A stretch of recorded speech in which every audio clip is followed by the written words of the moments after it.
আজকের এই ভিডিওটা অতি গুরুত্বপূর্ণ। দেখা মাত্র প্রত্যেকটা বাংলাদেশী নাগরিক এটা ভিডিওটা শেয়ার করে দিবেন, কারণ আমি যে তথ্যগুলো দিচ্ছি। নমস্কার, আমি তরুণ ঘোষ।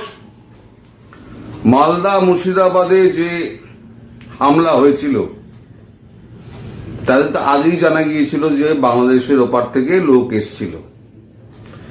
এবারে জানা গেল যে লস্করে তৈবা আউটফিটস তারা বাংলাদেশে তারা পা রেখেছে এবং তাদের যে স্লিপার সেল ছিল সেই স্লিপার সেলের মাধ্যমে লস্করে তৈবার আউটফিটের কিছু ছেলেপিলে যাদের বয়স হচ্ছে এই 17 থেকে 25-এর মধ্যে, তারা এসে আমাদের এখানে যে ওয়েস্ট বেঙ্গলের যে মালদা এবং মুর্শিদাবাদ রয়েছে যে সেলগুলো স্লিপার সেল রয়েছে তাদের মাধ্যমে এই হামলা টামলাগুলো করেছিল। এটা এজেন্সি নিশ্চিত করেছে, ইন্টেলিজেন্স ব্যুরো এটা নিশ্চিত করেছে। এবং আমাদের বাংলাদেশে একটা খবর খুব ছড়িয়ে পড়েছে, এটা আমার কাছেও এসছে। এর তার মানে যে আমি বলছি না যে ইনি জড়িত, তেমন কোনো প্রমাণ তো আমাদের কাছে নেই, কিন্তু আসিফ নজরুলের সঙ্গে যে সমস্ত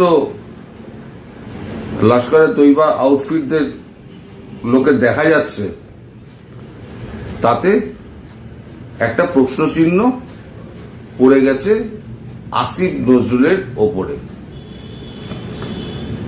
ডক্টর ইউনূসের মন্ত্রিসভার এখন দ্বিতীয় মন্ত্রী হচ্ছেন গিয়ে আমাদের এই ভদ্রলোক আসিফ নজরুল। তিনি সম্প্রতি একটি ঢাকায় একটি মিটিং করেছেন।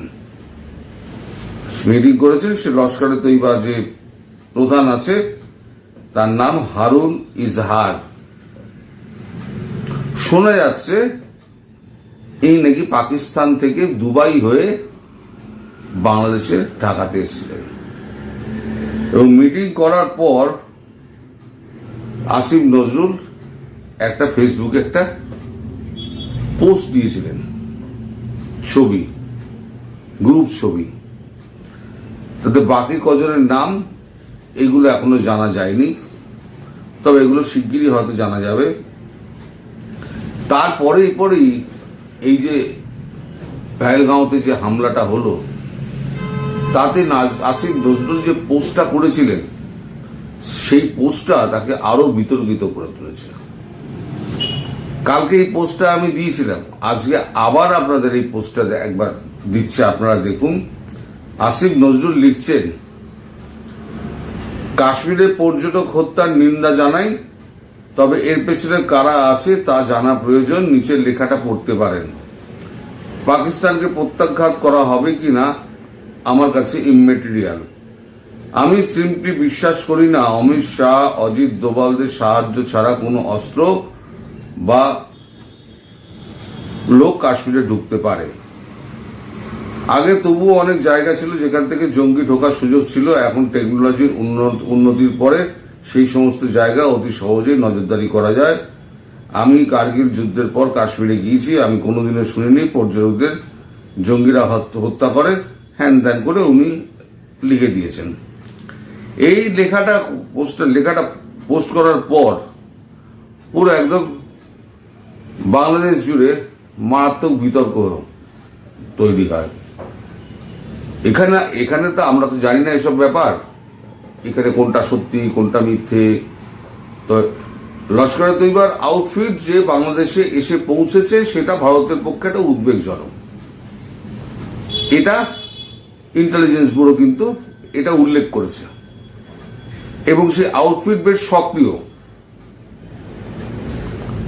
এখন সেই পোস্টটা করার পর আসিফ নজরুল দেশে ভীষণ বিতর্কের সৃষ্টি হয়। এই পোস্টটা করার পর যে পোস্টটি উনি পেহেলগাঁও নিয়ে করেছেন এবং অমিত শাহ অজিত দোভালকে দায়ী করেছেন পরোক্ষে যে তাদের সম্মতি ছাড়া নাকি পাকিস্তান থেকে অস্ত্র বা লোক ঢুকতে পারে না।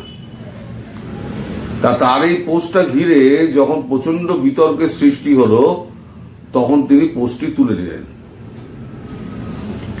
এবং বাংলাদেশের বেশ কিছু বুদ্ধিমান মানুষ আছে যারা এই সমস্ত পোস্ট পড়ার সঙ্গে সঙ্গে স্ক্রিনশট দিয়ে দেন।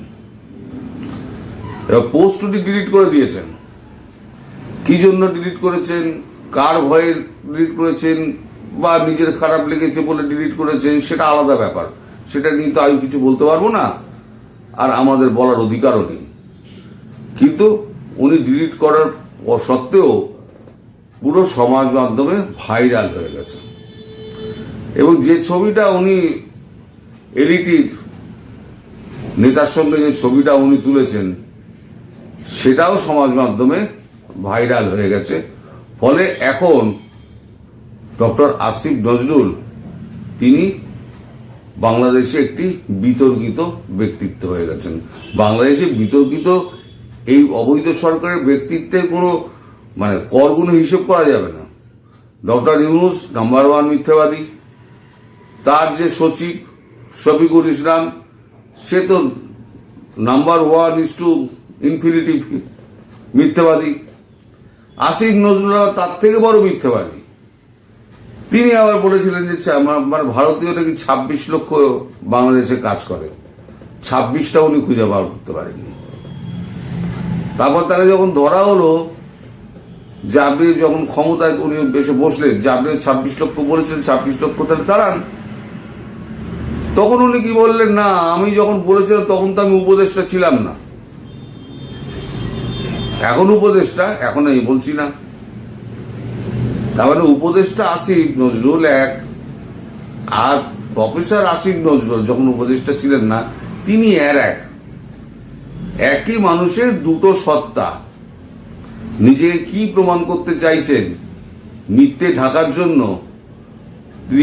তিনি বলতে পারবেন, এগুলো আমরা বলতে পারবো না। এখন বাংলাদেশ এটা নিয়ে এখন খুব আলোচনা হচ্ছে, কিন্তু বাংলাদেশের নির্বাচন নিয়ে আর সংস্কার নিয়ে এখন আর কোনো কথা হয় না।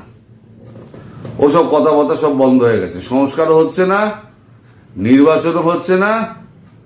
এখন গদিতে বসে কোনোভাবে যদি 5টা বছর কাটিয়ে দেওয়া যায়, তাই ডক্টর ইউনূস বিভিন্ন জায়গায় ঘুরে বেড়াচ্ছেন, বিভিন্ন দেশে ঘুরে বেড়াচ্ছেন, কিন্তু কোথাও তিনি পাত্তা পাচ্ছেন না। এখন তিনিও আর এক ধরিবাজ নাম্বার 1। তিনি ইসরায়েলের থেকে পদক নিয়েছেন, নিয়ে তিনি অন্য দেশের বলে চালিয়ে দিয়েছেন। এই সমস্ত উনি করেন। তিনি এক জায়গায় যান, কাতারে যান, সেখানে একটি লোকাল অনুষ্ঠানে, এনজিওর অনুষ্ঠানে ভাষণ দেন। তিনি বলেন আমির আমায় ডেকে পাঠিয়েছেন, লাল গালিচা সম্বর্ধনা দেওয়া হয়েছে। আর লাল গালিচা তো আপনার খাল উদ্বোধন করেছিল, তখনও তো লাল গালিচা বিছিয়ে তো ওখানে গিয়ে তো খাল উদ্বোধন করেছিলেন। তা সেটা লাল গালিচা আর এই সরকারি ভাবে যে লাল গালিচা দেওয়া হয়, দুটো এক নয়। আপনি যেখানে যান, আপনি যদি নোবেল লরিয়েট হয়ে যেতেন না ডক্টর ইউনূস, এখন যে সম্মান আপনি পাচ্ছেন তার 10 গুণ বেশি সম্মান পেতেন। সারা পৃথিবী বুঝে গিয়েছে যে আপনি একটি অতীব জঘন্য এবং অতীব মিথ্যেবাদী একটা মানুষ, যিনি ক্ষমতা আঁকড়ে ধরে রাখার জন্য যা খুশি তাই করতে পারেন। এখন তাই বলে তো আর সারা পৃথিবী তো চুপ করে থাকবে না। আপনার দিন কিন্তু শেষ হয়ে আসছে। আমি বলেছিলাম ডেজ আর নাম্বার। পহেলগাঁও হয়ে যাওয়াতে পাকিস্তান হয়তো আগে হবে, বাংলাদেশ হয়তো পরে হবে। কিন্তু যেগুলো বন্ধ হয়েছে আর যেগুলো বন্ধ হবে, এই দুটো মিলিয়ে আপনার অস্তিত্ব সংকট দেখা দেবে, এবং সেটা খুব তাড়াতাড়ি হবে। এটুকু আমি বলে রেখে দিলাম। সবাই ভালো থাকবেন দর্শক, সুস্থ থাকবেন এবং সাবধানে থাকবেন। নমস্কার।